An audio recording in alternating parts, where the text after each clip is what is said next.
what we're going to do now is we're going to work on this chair with Mr. Stevenson. It's a press cane seat. You can see it has a channel that runs around here. And one of the notorious problems with this type of chair is these interior pieces here are generally pretty sharp. So what Mr. Stevenson has done, he has beveled these off, chamfered them, softened them up, so that this chair is all prepped. You can cut the whole thing out with a utility knife, just running around through here. And then you'll have in here is the spline. The way that I do it is I like to take my utility knife with a real sharp blade, and I'll start running it right on the inside line here. You want to just take the utility knife, cut along here, and try to keep getting as deep as you can. And what that's going to do is break through the glue between the spline and the sides of the channel. So once you do that, what you're going to do is you have a spline chisel. And then what I use is I'll take maybe a 1/2 inch, 3/4 of an inch block, square block, and set that down so when I get that underneath the spline, then you can use that as a cantilever to get underneath the spline and bring it up, and you can keep going along. And then eventually you have to clean the whole sides, make sure you have a nice groove there for adding the new spline. So we're going to bring in Mr. Stevenson and let you finish up this repair for us.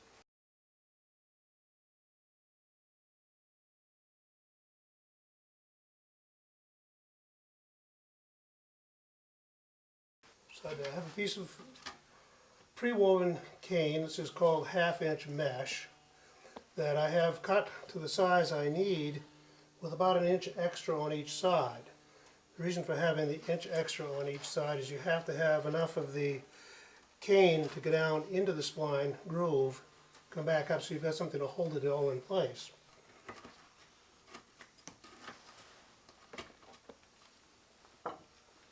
Now you did something prior to going on the camera that I had never seen before, So, and that was pulling these strands out and then making it so much easier. right. Well, first off, if you don't pull the strands, they're biting onto each other. Yeah. And it's going to make it a lot harder, more difficult for you to get it into the spline groove.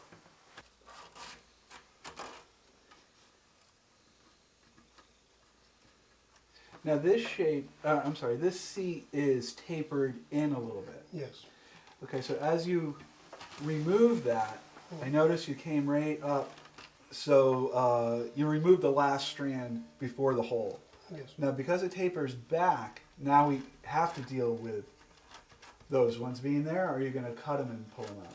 I'll cut them when I get to He's got a trick. All right, excellent. See, I'm looking at the frame of the chair here Yep. compared to the strands. So if I've got these two at approximately the same distance here, then I know I'm fairly straight coming back. Because if you had this thing like this, it would look terrible. You want to try to get it as straight as possible. So now you're going to set the seat like front to back. That's what I'm doing, yeah. Yeah. I've pretty much centered it up. Just use a piece of old spline to hold it. Yep. Tapered seat or wedge-shaped chair like this, I'll start at the front,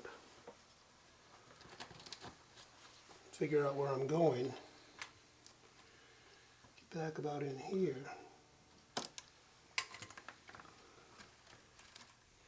So you're asking about that extra material.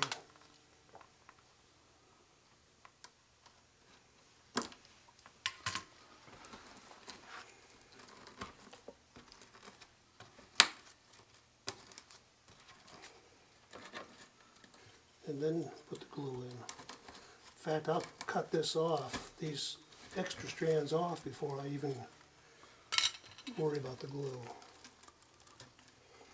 And you can see by getting this extra stuff out of the way, how much easier it is to push that down in the groove. You know, I've been doing this for 20 years, and nobody's ever showed me that. And those 20 years were a lot more difficult than the next 20 years now that I've seen this. This is the book that Mr. Stevenson's talking about, the Caner's Handbook. Now you were talking about cutting off your excess afterwards. You were also talking about keeping your fingers out of the way of a chisel. Yes. Well, I've used one just like this, And I learned the hard way, the bloody way, not to have your chisel turned this way. Because it'll skip off. Oh yes. Fingers do not make good backstops. Would you say this is something that somebody at home could do, especially with the tips that you've given, with relative ease, or do you think it takes a lot of experience to do a press cane? Putting the cane in is not the problem. Getting the old spline out is where the real work is, okay? And most people just don't have the $30 chisel, special chisel. Mm-hmm. And I've had people tell me, well, I went after it with a screwdriver. And you try to be nice and not say, well, it looks like you did. You know, once I get that cleaned out, these wedges can come out. Uh-huh. Because once the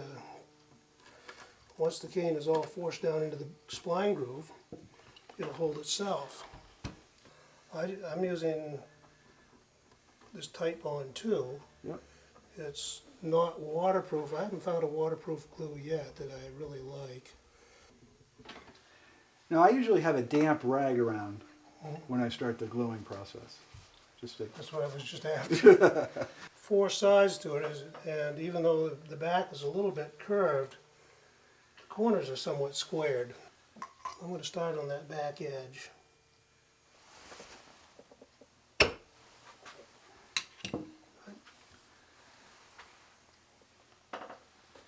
I generally tuck this back in here as tight as I can get it.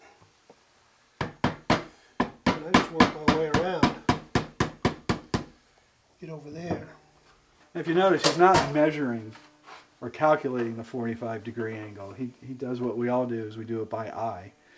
And I think once you've cut enough 45-degree angles, that you're generally pretty much dead on. Well, the other thing I'm doing here is this doesn't quite come around. This is a semicircular back, so it isn't square anyway. Right. So once I get over here to this edge, I was taking the corner here over to the corner here, Yep. and trying to get in that way. And I've just used an old block here. Tap that down in. And you want to make sure that block is at least as wide as the spline. If you have one that's narrower than that, it could crush the middle of the spline, and then it doesn't look good at all. And if you don't feel comfortable using the chisel to do that, utility knife with a brand new blade works really well.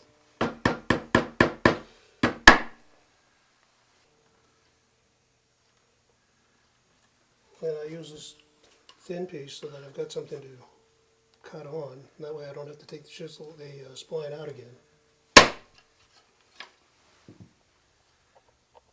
And I tend to push that right into that. So even if I'm off a little bit of my angle,